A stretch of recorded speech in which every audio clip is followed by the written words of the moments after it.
Ces personnes sont-elles des géants, Bob? Non, Scoop, ce sont des architectes. Oh, quel dommage!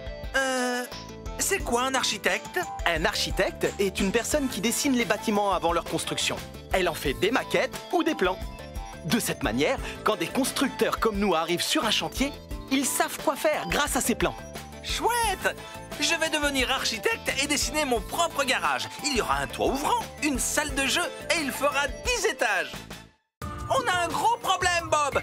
On doit se laver aujourd'hui, mais il y a une fuite! On ne peut pas vous laisser comme ça, vous êtes tout sale. Je ferais mieux d'appeler un plombier. C'est quoi un plombier? C'est un ouvrier qui connaît tout des tuyaux et des robinets, dans les éviers et les toilettes. Voilà, le tour est joué. Tu es prêt pour ton bain? Il reste un dernier problème, Bob. Ben a perdu son canard en plastique. Encore? Wow, Bob! Le jardin de Monsieur Bentley est très joli. Il doit avoir un excellent paysagiste. Un quoi? Un jardinier paysagiste. C'est quelqu'un qui travaille dans un jardin, ou simplement en extérieur, pour le rendre plus intéressant et plus joli. C'est la personne qui a semé le beau gazon de Monsieur Bentley? Oui. Et qui a planté son parterre de tulipes? Tout à fait. Et qui taille ses haies? Absolument. Mais attends un peu. Comment connais-tu si bien le jardin de Monsieur Bentley? Oh, parce que j'ai dû le traverser pour récupérer mon ballon de football. Scoop! Tu peux construire un nichoir pour la mouette, s'il te plaît? Bien sûr, Scoop. Aujourd'hui, tu peux m'appeler Bob le charpentier. D'accord. Mais c'est quoi un charpentier? C'est un ouvrier qui se sert du bois pour construire des maisons, des terrasses, des ponts ou des bateaux. En un mot, tout ce qui est fait de bois. Super! On peut construire le nichoir maintenant? Il est génial, Bob. Il reste un petit problème. Le bruit de la perceuse a effrayé la mouette. Elle est partie. Reviens la mouette. Oh, reviens la mouette! Qu'est-ce qu'on fait aujourd'hui, Bob? Chut! On construit un affût pour Monsieur Bentley pour qu'il puisse observer les oiseaux en toute tranquillité. Ensuite, on ajoutera des éléments de camouflage. C'est quoi le camouflage? Nous peindrons la cabane dans des tons de vert et de marron. Les couleurs des arbres, des feuilles et de l'herbe. C'est ça le camouflage. De cette manière, la cabane se fond dans le décor. Les oiseaux ne sont pas effrayés par Monsieur Bentley et ils ne s'envolent pas. Quelle bonne idée, Bob! Bien joué, Scoop. Savais-tu que les couleurs de peinture avaient un effet sur l'humeur, Scoop? Vraiment? De quelle humeur nous met la couleur bleue, par exemple? Elle nous détend. C'est la couleur parfaite pour une chambre à coucher. Et le rouge, alors? Il nous donne faim. Idéal pour une salle à manger. Et le vert? C'est une couleur rafraîchissante, comme la nature, parfaite pour une salle de bain. Oh, et le jaune, ma couleur préférée? Le jaune est la couleur du bonheur. Moi, je suis jaune et je rends tout le monde heureux, tout le temps. N'est-ce pas, Bob? Absolument, Scoop. Presque tout le temps. On ne peint pas que dans le bâtiment, tu sais, Scoop. Les enfants peignent aussi, oui! En effet, ils s'amusent beaucoup à mélanger les couleurs et à en créer de nouvelles. Quelle couleur obtient-on en mélangeant du rouge et du jaune? De l'orange. Du bleu et du rouge? Oh, du violet. Du bleu et du jaune? Du vert. J'adore créer de nouvelles couleurs, Bob. Oh, et si je me peignais en rouge camion de pompiers? Ou en violet alien de l'espace? Ou en arc-en-ciel multicolore? Je trouve que le bon vieux jaune te va à merveille. L'élément le plus important sur un chantier, c'est la sécurité. Je suis bien d'accord, Bob. La signalisation utilise des couleurs et des symboles pour nous donner des informations. Par exemple, que nous signalent ces lumières oranges clignotantes? Qu'il y a des travaux sur la route. Oui, et ce panneau jaune? Attention, une grue soulève un objet lourd. C'est exact. Et enfin, que nous signale ce panneau rouge et orange? Que des ouvriers sont en train de creuser des trous. Mais regarde, c'est une photo de toi, Bob. Tu es célèbre. Je peux avoir un autographe? Pas maintenant, désolé. Je suis occupé à creuser. Tu sais ce qui se passe aujourd'hui, Scoop? Oh non, je n'y crois pas. C'est aujourd'hui que le bâtiment va faire boum. Eh oui, il s'agit d'une démolition par explosif. Une démolition contrôlée. J'ai trop hâte. 3, 2, 1... Boum! Encore! Alors, tes impressions, Scoop? C'est incroyable. J'adore notre métier, Bob. On peut faire boum à autre chose? S'il te plaît. La démolition n'est pas seulement faire boum au bâtiment, tu sais. Elle sert à détruire ceux qui sont anciens, en toute sécurité. Oui, super, Bob. On peut le regarder faire boum maintenant? 3, 2, 1... Boum! Tu vois comme il s'effondre sur lui-même? Les explosifs ont été placés de sorte que l'explosion n'affecte qu'une petite zone. pour qu'elle n'endommage pas ce qui se trouve aux alentours. Les arbres, par exemple.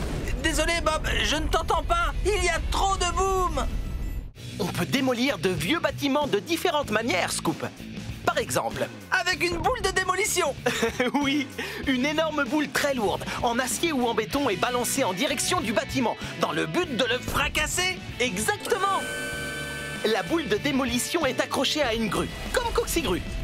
Oh, c'est toujours Coxigru qui s'amuse le plus. Je suis doué pour démolir des choses, moi aussi. Je sais, Scoop, même quand je ne te le demande pas. Ah, attention, Bob, il y a une griffe de monstre géante qui dévore un bâtiment. C'est un extracteur hydraulique, Scoop. Une machine équipée d'une grosse pince qui démolit un bâtiment, morceau par morceau. Ce système aide les ouvriers à choisir quel morceau arracher, plutôt que de détruire le tout en une seule fois. Alors il n'y a pas de griffe de monstre géante? Non, Scoop. Oh, ça aurait pourtant été extra. Bob, tu peux m'accrocher une griffe de monstre géante? Non. Oh. Sais-tu que ces pyramides égyptiennes sont les constructions les plus vieilles toujours existantes, Scoop?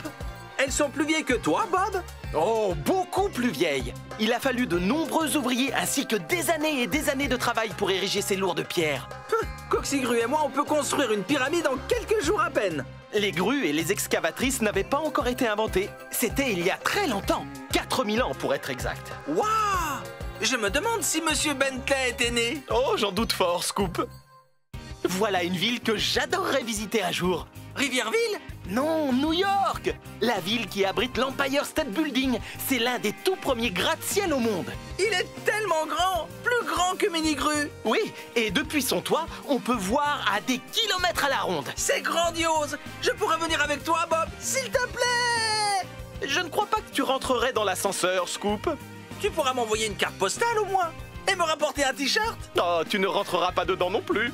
Oh. Scoop, tu ne t'es pas réveillé une fois de plus. Il te faut un nouveau réveil, comme celui du Parlement britannique à Londres, en Angleterre. Waouh, quelle grosse horloge. Comment elle fonctionne, dit? Une pendule se balance pour faire tourner le rouage à l'intérieur et faire bouger les aiguilles de l'horloge. Et toutes les heures, un marteau géant fait sonner la cloche géante. Elle s'appelle Big Ben. J'ai encore sommeil, moi. Ah, oh, je suis réveillé, Bob. Ah, le cadre n'est pas très droit, Bob. Mais si, c'est la tour de Pise en Italie. Elle attire les touristes du monde entier. Elle est extrêmement populaire. Pour quelle raison bizarre? Elle n'est même pas droite. Elle est penchée à un drôle d'angle. Oh, c'est ce qui la rend si intéressante. Qu'est-ce qui lui est arrivé? Il y a eu un problème dans la construction? Oui, elle a été construite il y a des centaines d'années sur un sol trop mou. Ce qui aurait causé son inclinaison au fur et à mesure de ces nombreuses années. Tu peux la redresser, Bob? Non, impossible. Que trouves-tu de particulier à cette maison, Scoop? Elle n'a pas de rideau fleuri. Mais encore? Berk, on dirait qu'elle est faite de boue. Très juste. Ceci est une hutte de boue dans un village africain. Dans les régions où l'on trouve difficilement du bois, on peut construire des maisons en briques de boue. Et la boue humide est utilisée comme mortier pour faire tenir les briques. Une fois que c'est sec, la hutte reste solide. On y est au frais en été et au chaud en hiver. Waouh! Une maison en boue. Il faut que j'en parle à Ben. Attention, ce bateau fonce tout droit dans le pont, Bob. Ne t'inquiète pas, Scoop, c'est un pont mobile. Un quoi? Un pont mobile. Un pont qui s'ouvre, regarde, la plupart du temps, il fonctionne comme un pont ordinaire sur lequel les véhicules roulent et les gens passent. Mais lorsqu'un bateau très grand navigue sur la rivière, le pont s'ouvre pour le laisser passer. Très malin. Ça oui, et un pont mobile peut s'ouvrir ou se lever de différentes manières, tu sais. Quelle idée révolutionnaire! Grâce à ces ponts, les bateaux ne se cognent pas la tête. Tu as tout compris, Scoop. Qu'est-ce qu'ils fabriquent, Bob? Ils construisent une cabane dans un arbre. Oh, un arbre n'a pas besoin de cabane. Non, Scoop, c'est une cabane pour les enfants. Ah oui, comme celle que tu as construite pour les petites fusées de Springville. Exactement. Elles se construisent sur les branches d'un arbre. Souvent, on peut les fixer à l'arbre avec des cordes et des câbles plutôt que des clous, dans le but de ne pas blesser l'arbre. C'est la cabane la plus chouette que j'ai jamais vue. Tu peux m'en construire une, Bob? Ça dépend. Tu sais monter aux échelles? Oui. Bien sûr.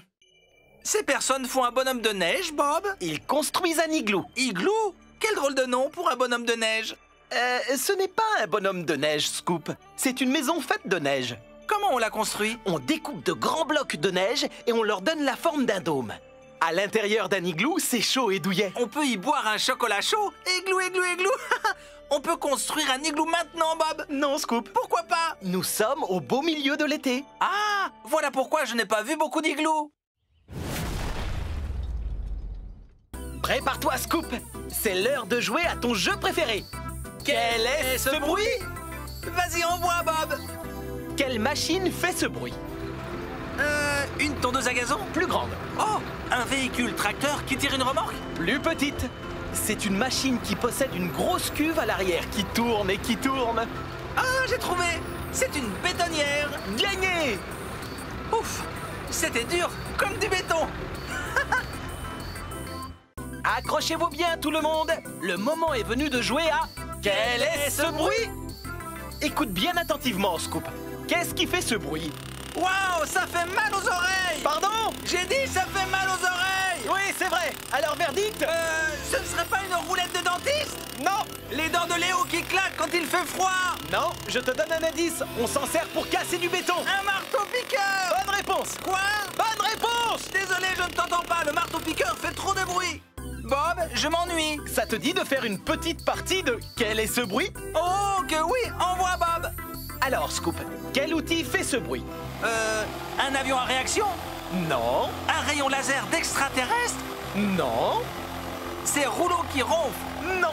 Oh, c'est trop difficile. Donne-moi un indice. On s'en sert pour couper des morceaux de bois. Oh, une scie sauteuse. Oui. Je le savais depuis le début. À d'autres, Scoop. Devine quelle heure il est? L'heure de jouer à Quel est ce bruit? Bien vu. Qu'est-ce qui fait ce bruit? Un perforateur, peut-être? Non. Oh, un lance-balles de tennis. Non. Chef Papy qui casse des œufs. Tu es très loin du compte. Tiens, un indice. On s'en sert pour assembler des planches de bois. Oh, ça y est, une cloueuse. Bien joué, Scoop. Je t'ai cloué le bec, hein? Peux-tu me dire pourquoi il est essentiel de porter un casque de sécurité sur un chantier, Scoop? Pour ne pas attraper de coups de soleil? Non. Pour que le cerveau ne prenne pas froid? Non. Oh, je sais. Pour ne pas être décoiffé. Pour protéger sa tête des nombreux dangers présents sur un chantier, tels que les fils électriques qui traînent ou les objets auxquels on peut se cogner. Le casque est la toute première chose à mettre en arrivant et la toute dernière à enlever en partant. Regarde Bob, il n'est pas décoiffé. Ouf, quel soulagement.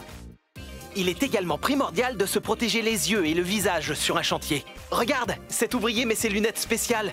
Pour voir à travers les murs avec une vision à rayon X, la chance! Non, Scoop. Pour protéger ses yeux des projections éventuelles de morceaux de matériaux. Lorsqu'il se sert du marteau-piqueur, de la tronçonneuse ou lorsqu'il soude, un masque anti-poussière s'avère également utile pour empêcher l'inhalation de poussière, de peinture ou de produits chimiques. Tout cela est très prudent, mais il y a un problème. Lequel? Comment tu veux qu'il mange son déjeuner? Une bonne paire de chaussures de sécurité fait partie de l'équipement de chantier. Pour ne pas avoir les pieds trempés si on marche dans une flaque? Mais surtout pour ne pas se blesser les pieds avec tout le matériel dangereux qui traîne. Le casque anti-bruit fait lui aussi partie intégrante de l'équipement. Il protège notre ouïe du bruit assourdissant des machines. On peut écouter de la musique avec? Non! Mais je pourrais le mettre quand j'en aurai assez d'entendre les commentaires de Scoop. Quoi? Je plaisante, Scoop. Où doit-on porter un harnais de sécurité? Dans les montagnes russes? Non! Sur un chantier, voyons. Il faut en porter un lorsque l'on fait des travaux en hauteur. Tu as le vertige, Bob? Non, mais tout ouvrier doit prendre les précautions nécessaires pour éviter une chute. Et voici un autre équipement de sécurité encore plus important. Des gants de ski? Des gants de sécurité. L'idéal pour se protéger les mains des coupures, de l'électricité, des produits chimiques et des hautes températures. Et pour faire un bonhomme de neige, on peut en faire un, Bob, s'il te plaît, s'il te plaît! Waouh, Bob! Comment peut-on construire un bâtiment aussi vite? C'est une vidéo à effet accéléré, Scoop. Elle retrace en quelques secondes des travaux qui ont duré des mois en réalité. Ah, je vois. C'est logique. C'est un bon moyen d'observer les différentes étapes de construction. Tu vois, ils construisent de bas en haut, étage par étage, avec l'aide d'une grande grue qui lève le matériel lourd. Comme mini-grue? Voilà. Et une fois que la structure intérieure est terminée, on pose un vitrage sur la partie extérieure. C'est déjà fini. Ils travaillent encore plus vite que nous. Sais-tu que les maisons sont un peu comme les humains, Scoop? En quoi? Les maisons parlent et jouent au football? Non. Tout comme les humains, la plupart des maisons ont un squelette. Seulement, le leur est fait de bois. Et comme les squelettes humains, il s'agit d'une structure solide qui fait tenir l'ensemble. Une fois la charpente en bois terminée, on ajoute les murs, les fenêtres et le toit. Jolie maison, n'est-ce pas? Oh oui! Mais faites attention les enfants, il y a un squelette à l'intérieur! Bob, je veux rouler jusqu'en ville, mais il y a une rivière qui me bloque le chemin! Dans ce cas, on a besoin d'un pont, Scoop. Tout d'abord, on construit une structure en acier qui permettra à la route de tenir. Ensuite, on construit la route qui traversera la rivière. Les câbles apportent un support supplémentaire. Et voilà le travail, Scoop! Maintenant, tu peux traverser la rivière. C'est bon, Bob, j'ai fait le tour, je suis en ville! Oh, c'est maintenant que tu me le dis? On dirait que ces ouvriers font le glaçage d'un gâteau, Bob. Ils posent du ciment, Scoop! Un gâteau au ciment? Berk, ça a l'air dégoûtant. Non, c'est le sol qui est fait avec du ciment. Tu vois comme ils remuent dans le seau avec leur outil? C'est pour que le ciment reste bien fluide. Et lorsqu'ils le versent sur le sol, ils le lissent. Et puis le ciment sèche et durcit. En fait, c'est vrai que c'est similaire au glaçage d'un gâteau. Tu crois que tu pourrais me faire un gâteau à l'essence, Bob? Alors ça a l'air dégoûtant. Un gâteau à l'essence. Qui vit dans les châteaux, Scoop? Oh, facile! Les rois, les reines, les princes et les princesses. Oui. Et de nos jours, certaines familles aussi. Des ouvriers sont souvent appelés à rénover des châteaux anciens et à y installer l'eau courante, l'électricité et le chauffage. Oh, ça a l'air d'être un dur labeur, Bob. Je préfère construire ce genre de château, moi. Bon travail, Scoop! Votre Majesté, s'il te plaît. Merci, Bob. Veuillez me pardonner, Votre Majesté. Qu'est-ce que tu obtiens si tu fais s'entrecroiser une maison et un bateau? Une famille avec le mal de mer? Non, Scoop, un bateau-maison. Waouh, ça a l'air chouette. Alors des gens peuvent vivre sur un bateau? Eh oui, ces bateaux sont équipés de chambres, de salles de bain, de salons et de cuisine, comme dans une maison ordinaire. Seulement, tous les meubles doivent être fixés au sol pour qu'ils restent en place quand les eaux s'agitent. Tu vois, il y a de la place pour une famille entière. Oh, c'est mignon, Bob. Comme ça, un pirate aura toujours sa maman auprès de lui. Ceci est une maison verte, Scoop. Ben non, n'importe quoi, Bob. Elle est orange.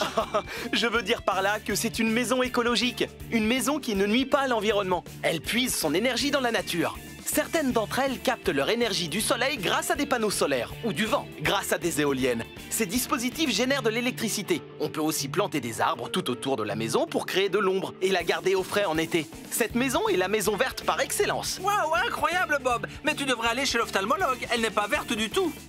Regarde, Bob, un bateau géant. Il s'agit de l'Opéra de Sydney, Scoop. Quelqu'un qui s'appelle Sydney y habite alors? Non, il se trouve à Sydney, en Australie. Son toit a été conçu pour ressembler au voile d'un bateau. C'est un lieu où se produisent des spectacles de toutes formes d'art, du chant à la danse, en passant par l'opéra. Génial, je suis un excellent chanteur d'opéra. Charmant. Je crois qu'on t'entend jusqu'en Australie, Scoop. Regarde, Bob, c'est la grande sœur de Tourneboule. C'est une bétonnière, Scoop. Moi, je le savais.